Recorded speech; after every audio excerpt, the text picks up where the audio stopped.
Running a business with your spouse, I think that should be its own genre of relationships. Is Right. there a rule that both of you have, maybe spoken or unspoken, for keeping business Elias and home Elias from bleeding into each other? Yeah, that's a good question, and that's a question that a lot of people ask. Like, how do you balance the two, or how do you, what's the expectation look like, right? Because you're married, you're in this relationship, and there's always the pull to spend more time with my wife, and there's a pull to, go run a business and just, go out and spend hours at a time building it, and then, or perhaps even getting distracted by the hours, right?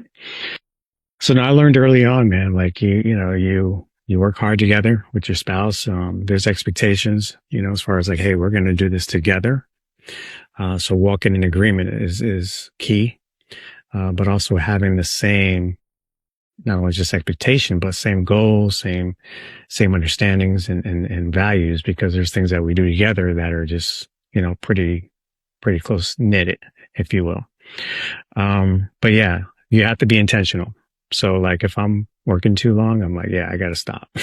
I got to go spend time with my wife, and I got to be able to, take her out, go hiking, go traveling, go eat at a good restaurant, or, it's like dating her all over again.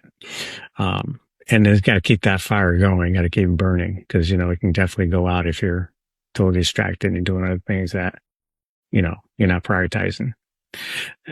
But being a responsible husband and even a father, right? And a grandfather, by the way. Grandfather, Right. you don't look old enough to be a grandfather. I hit her all the time. Yeah. Yeah. But yeah, just those extra layers of responsibility, right? So I want to be able to prioritize and be organized in that is important. Yeah. I mean, my fiance and I work at home. We both work from home, not on the same thing, and we still bicker. So it's just kind of interesting to see how it would be working together on the same thing. Maybe if we align on the same goals, but it's always interesting to me when I see or meet couples who are doing a business together. Your website, it quotes Edward Murrow on communication, that even with the newest technology, no matter what, it comes down to what to say and how to say it.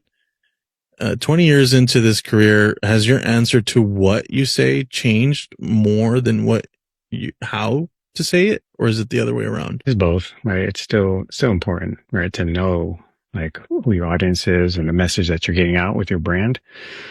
So communication is very, very important.